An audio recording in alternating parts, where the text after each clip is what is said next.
Hello, hello guys! Welcome to my vlog.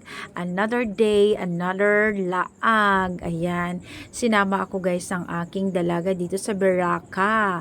Nagyaya kasi siya na mag-snacks daw kami. Since hindi pa ako nakakapunta dito and this is my first time, perfect timing naman din dahil pagod na pagod ako sa aking gawain kaninang hapon, mag-repotting, maglinis, mag-arrange ng mga halaman.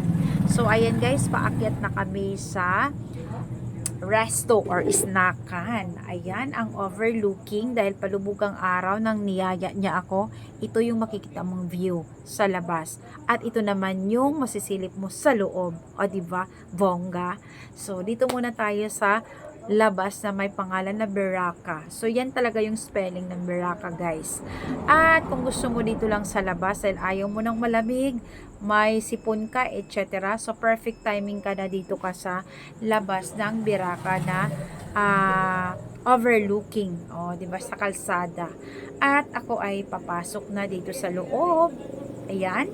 Pinapakita ko lang sa inyo yung mga space na pwede kang mag-chill, mag-relax sa overlooking area. And then, ito naman yung part ng nasa loob, masisilip mo na sa labas. At makikita mo na guys na, wow, ang ganda ng loob niya guys. Dahil maliwanag na maliwanag. Ang ganda ng kanyang ambience. Talagang mafe-feel mo na mabango, malinis, makakapag-unwind ka, tahimik. May days din pala dito guys na maraming tao. So, tsamba lang kami ngayon na konti lang. Pag maraming tao, maingay din pala dito sa kapilahan din. Of course naman, di ba? So, ngayon, hindi siya crowded, kaya perfect. Ayan, taking videos and pictures agad. Umirit ka agad ang mudra guys.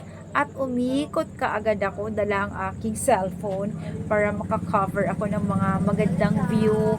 At makikita mo kaagad guys ng mga mata mo ang mga magaganda, nakaka-attract ng mga display ng noodles, ng ramen, mga imported chocolates, imported tea, tsaa, coffee, or mga chips, mga nacho.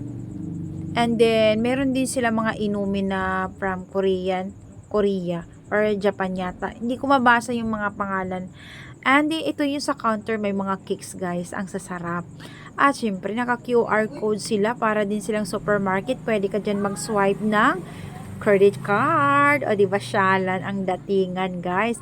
At nagulat ako, kilala ako ng isang nasa counter. Sabi niya, ma'am, ikaw yung HR sa Metro Surigao, no? Sabi ko, dati. And then sabi niya, sabi ko na nga ba? O, diba, nakakataba ng puso na may nakakakilala sa'yo sa previous work mo dati, diba? Ay, naku. So, babalik ako sa counter dahil mag-order na ako ng snacks ko, guys. First try ko talaga na mag-i-snack dito, kaya excited. Thank you for watching. Bye!